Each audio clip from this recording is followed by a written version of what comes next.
아이고, 사랑하는 축구팬 여러분, 축구 분석가 김준석입니다. 15년 넘게 수많은 경기를 분석해오면서 저는 쓰디쓴 패배의 눈물, 감격적인 승리의 환희, 그 모든 순간을 지켜봐 왔습니다. 하지만 오늘 우리가 파헤쳐볼 것은 이 단순한 승패의 차원을 아득히 뛰어넘는 아주 기이한 이야기입니다. 우리는 하나의 비극에 대해 이야기할 겁니다. 바로 정신승리의 비극입니다. 팬 여러분, 과연 믿으실 수 있겠습니까? 모든 것이 끝난 후 중국 축구가 마주한 고통의 마지막 단계는 바로 이 정신승리였습니다. 이것은 더 이상 현실을 부정하는 수준이 아닙니다. 이것은 현실 자체를 완전히 뒤바꾸려는 처절한 시도, 즉 경기에서 완벽하게 패배한 자가 자신을 이길 승자를 향해 감히 훈계하고 가르치려 드는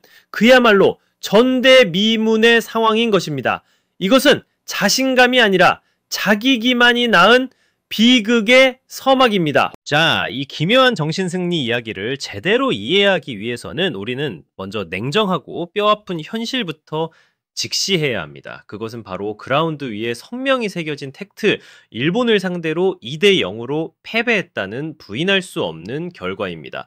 그리고 이것은 결코 우연이나 불운이 아니었습니다. 바로 직전 우리 대한민국 대표팀에게 0대 3으로 힘없이 무너진 것에 이은 2연패였습니다. 경기 내용을 들여다보면 더욱 명확해집니다. 이 중국은 점유율을 높이며 반격에 나서는 듯 했지만 정작 상대 골문 근처에서는 아무것도 보여주지 못했습니다. 기회를 만드는 데 무기력했고 골을 넣는 데는 완벽히 무력했습니다. 이것이 바로 아시아 정상권과의 실력 차이를 여실히 드러낸 내용과 결과 모든 면에서 완벽한 패배의 현실입니다. 자, 그런데 여기서부터가 진짜입니다. 이 완벽한 패배라는 현실 앞에서 정말 기가 막히고 코가 막히는 일이 벌어집니다. 중국 매체 질보닷컴이 뭐라고 했는지 아십니까?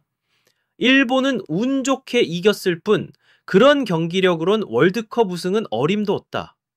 세상에, 여러분, 이게 지금 패배한 팀의 입에서 나온 말이라는 게 정말 믿어지십니까? 이것이 바로 그들의 첫 번째 거꾸로 된 논리입니다. 승부의 잣대를 통째로 바꿔버리는 겁니다. 보십시오. 0대 2라는 스코어의 잣대로는 명백히 졌습니다. 그럼 어떻게 이길 수 있을까요? 아, 간단합니다. 새로운 잣대를 만들면 되는 겁니다. 더 추상적이고 더 거대한 잣대를요. 그들은 이 경기를 중국 대 일본의 경기가 아니라 일본의 월드컵 우승 도전기라는 거대한 무대로 바꿔버렸습니다. 그리고 그 새로운 무대에서 자신들에게 어떤 역할을 부여했죠? 바로 패배자가 아닌 심판관, 일본의 실력을 검증하는 테스트 상대 역할을 자처한 겁니다. 이야, 정말이지 대단한 발상의 전환 아닙니까? 증공개. 그리고 두 번째 논리는 더욱 교묘합니다. 상대의 승리를 속빈 강정으로 만들어버리는 겁니다. 그들의 논리는 이렇습니다. 좋아, 너희가 우리를 이겼다. 하지만 그 승리는 아무 의미도 없다. 왜? 그 승리를 보니 너희는 더 높은 곳으로 갈 실력이 안 된다는 게 증명됐으니까. 바로 이겁니다. 상대의 성공을 오히려 상대의 부족함에 대한 증거로 둔갑시키는 것. 이것이야말로 자기 위안의 경지라 할 수 있겠습니다. 그리고 이 모든 것을 종합하면 우리는 마지막 결론에 도달하게 됩니다. 바로 무력한 자의 오만함입니다. 2연패, 단 한 골도 넣지 못한 팀이 자신들을 이긴 팀에게 대항을 항해하는 법을 가르치려 하고 있습니다. 아이고, 이 해괴한 논리는 그들이 현실을 얼마나 제대로 보지 못하고 있는지를, 현실과 얼마나 완벽하게 단절되어 있는지를 보여주는 가장 명백한 증거가 아니고 무엇이겠습니까? 하지만 이게 끝이 아닙니다, 여러분. 일본을 향해 그렇게 날카로운 훈계를 하던 그들이 뒤를 돌아서서는 무엇을 했는지 아십니까? 스스로를 위해 아주 아름다운 동화 한 편을 쓰기 시작합니다.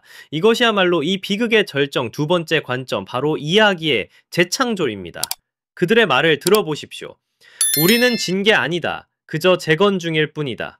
이제 이야기는 더 이상 0대2 패배가 아닙니다. 새로운 얼굴을 발굴했고 선수들의 태도가 좋아졌다는 희망찬 이야기로 탈바꿈합니다. 그들은 지금 패배를 성공을 향한 위대한 발걸음으로 포장해서 팔고 있는 겁니다. 정말 놀랍지 않습니까? 이 새로운 이야기 속에서 그들의 적은 일본이 아닙니다. 그들의 진짜 적은 재건 과정이라는 손에 잡히지 않는 상상의 존재입니다. 그러니 패배는 그들의 실력 부족 탓이 아니라 이 위대한 과정을 위해 반드시 치러야 할 필연적인 희생이 되는 것입니다. 우리는 일본에게 진 것이 아니라 성장을 위한 대가를 치르고 있을 뿐이다. 이야, 이 얼마나 완벽한 시나리오입니까? 그리고 바로 여기에 이 모든 자기 기만의 핵심이 숨어 있습니다. 그것은 바로 책임을 아득한 미래로 떠넘기는 것입니다. 우리는 재건 중이다라고 말하는 순간 그들은 현재의 실패에 대한 모든 책임을 회피할 수 있는 마법의 방패를 얻게 됩니다. 성공과 실패의 모든 짐을 언제가 될지 모르는 불확실한 미래로 던져버리는 겁니다. 이것이야말로 눈앞의 참혹한 현실을 마주하지 않기 위한 실로 천재적인 회피 방법이라 할 수 있겠습니다. 이 순간 그들은 패배의 현실 세계를 떠나 자기들만의 평행 현실을 완벽하게 구축해낸 것입니다. 이 순간 자, 이제 폭풍 같았던 감정을 잠시 가라앉히고 이 모든 현상의 본질을 냉철하게 들여다볼 시간입니다. 결국 우리가 여기서 목격하고 있는 것은 무엇일까요? 이것은 바로 자기 기만의 덫의 가장 전형적인 예시입니다. 그리고 이 덫은 세 가지의 유독한 심리적 묘소가 결합되어 만들어졌습니다. 첫째, 정신승리입니다. 상대를 깎아내려서라도 자신의 가치를 억지로 끌어올리려는 처절한 몸부림이죠. 둘째, 자기 위안입니다. 완벽하고 처참한 패배 속에서도 어떻게든 허황된 긍정성을 쥐어짜내며 현실을 외면하는 것입니다. 그리고 셋째, 바로 남 탓입니다. 자신들의 명백한 실력 부족을 인정하는 대신 재건 과정이라는 추상적인 개념 뒤로 숨어버리는 교묘한 책임 회피입니다. 이 세 가지 독소는 서로 얽히고 설켜 그들과 냉혹한 현실 사이에 두껍고 높은 벽을 쌓아 올리고 있습니다. 그리고 그 견고한 벽 안에 스스로를 가두고 있는 한 진정한 발전은 결코 있을 수 없는 것입니다. 그리고 여러분, 바로 여기에 이 모든 이야기의 가장 거대한 그리고 가장 슬픈 비극이 있습니다.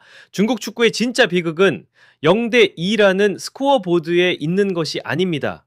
결코 아닙니다. 그 진정한 비극은 패배하고서도 일본을 훈계하는 그 모습이 그들의 강함을 보여주는 것이 아니라 스스로를 객관적으로 바라보는 자기 객관화 능력을 완전히 상실했다는 가장 명백한 증거라는 데 있습니다. 갈상 시시스 패배하고서도 거울에 비친 자신의 민낯을 정면으로 마주할 용기가 없는 축구는 결코 발전할 수 없습니다. 그들은 지금 그라운드 위에 갇힌 것이 아닙니다. 그들은 스스로가 만든 그 환상의 세계, 그 정신 승리의 감옥 안에 갇혀버린 것입니다. 결국 축구가 정신 승리라는 달콤한 늪에 빠져 허우적거리는 한 그들은 현실적인 패배의 늪에서 더욱더 깊이 빠져들 뿐입니다. 아무리 쓰라리고 잔혹할지라도 현실을 정면으로 마주하는 용기만이 발전을 위한 유일한 황금 열쇠입니다. 그리고 이것은 비단 축구계뿐만 아니라 오늘을 살아가는 우리 모두에게 해당되는 교훈일 것입니다. 자, 여러분은 이 정신승리 현상에 대해 어떻게 생각하십니까? 이것이 과연 그들의 발전을 위한 영리한 언론 플레이일까요? 아니면 성장을 막는 독약일까요? 아래 댓글로 여러분의 소중한 의견을 남겨주세요. 여러분의 관점이야말로 이 거대한 그림을 완성하는 가장 중요한 마지막 한 조각이기 때문입니다. 오늘 영상이 날카로운 통찰을 주었다고 생각하신다면 좋아요를, 이 논의를 더 널리 퍼뜨리고 싶으시다면 공유를, 그리고 앞으로의 그 어떤 전문적인 팩트 폭격도 놓치고 싶지 않으시다면 채널 구독을 꼭 눌러주십시오. 시청해주셔서 진심으로 감사드리며 다음 영상에서 더욱 날카로운 분석으로 다시 찾아뵙겠습니다.